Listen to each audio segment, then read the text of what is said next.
एक ज़माना था जब सौरव गांगुली की टीम इंडिया में तूती बोलती थी। सौरव गांगुली जो बोलते थे टीम इंडिया में वही होता था, चाहे सिलेक्शन हो, चाहे किसी को अंदर करना हो, चाहे किसी को बाहर करना हो। सौरव गांगुली को इतना पावर ऐसे ही नहीं मिला था।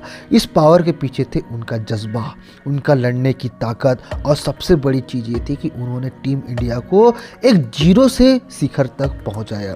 क्योंकि भारतीय टीम के कप्तान जब सौरव गांगुली बने थे उस समय भारतीय टीम की स्थिति बहुत ही खराब थी, क्योंकि वो 90s का लेट दौर था, 2000 का नया सदी स्टार्ट हो चुका था और भारतीय टीम पूरी तरीके से फिक्सिंग की जाल पे फंस चुकी थी।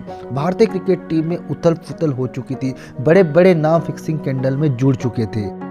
अब ऐसे सिचुएशन में भारतीय टीम के पास कप्तानी का कोई ऑप्शन ही नहीं था।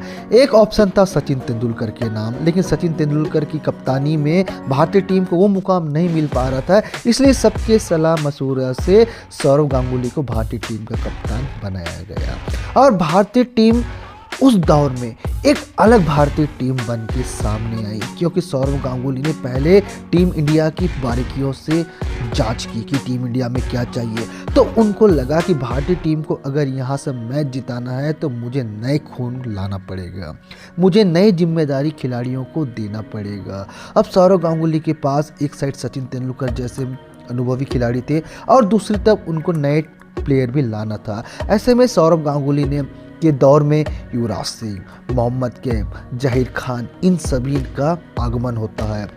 और अब सौरव गांगुली इन सभी प्लेयरों को एक बात कही थी कि तुम्हें जितना मौका चाहिए तुम लीजिए, लेकिन परफॉर्मेंस हमें चाहिए, क्योंकि आप लोग ही आने वाले समय में भारतीय टीम के नए स्टार हो सकते हैं।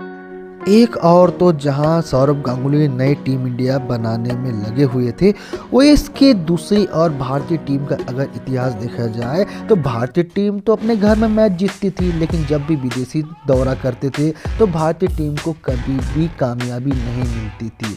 विदेशी दौरे में सिर्फ वो खाना पूर्ति करने ही जाते थे, क्योंकि विदेशी दौरों में उछाल होता था, बाउंसर होता था और भारतीय टीम वहाँ पे घुटना टेक के आ जाते थे। लेकिन सौरव गांगुली ने सारे प्लेयरों पे एक ऐसा जज्बा भरा था, एक ऐसी ताकत भरा था कि हम जाएंगे विदेश में, हम खेलेंगे मैच, लेकिन घुटना नहीं टेकेंगे। भले हम हारेंगे तो हारेंगे, लेकिन पूरी तरह से टक्कर देने के बाद हारेंगे। और यही जज्बा था सौरव गांगुली का, जो भारतीय टीम आज विदेशों में जो मैच जीत रही है ना, ये जज्बा सौरव गांगुली ने ही टीम में भरा था।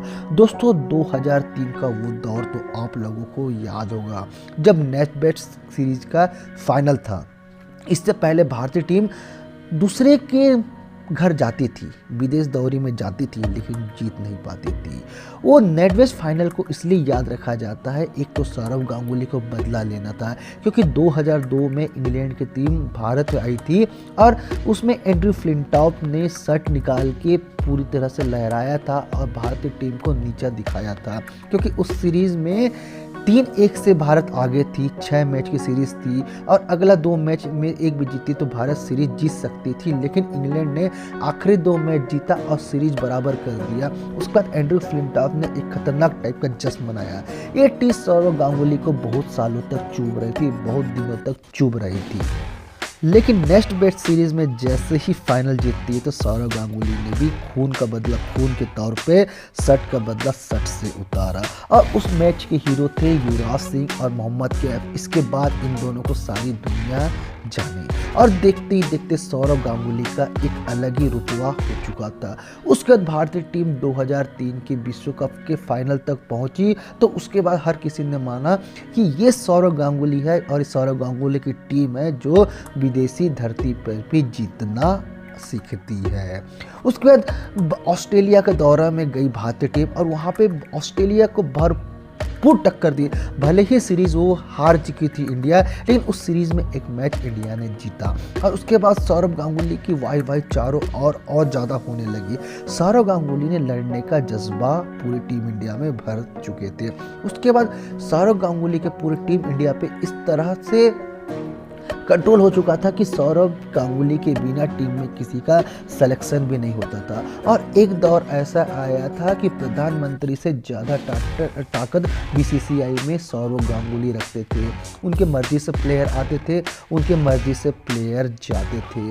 जहाँ तक 2006 की वो दौर आप लोगों को याद होगा, जब ग्रेग चैपल को भारतीय टीम का कोच बनाया गया था, उसमें भी सौरव गांगुली की परमिशन से ही उन्हें यहाँ पे कोच बनाया गया था। अगर वहाँ पे सौरव गांगुली नहीं बोलते तो वो भी कोच नहीं बनते।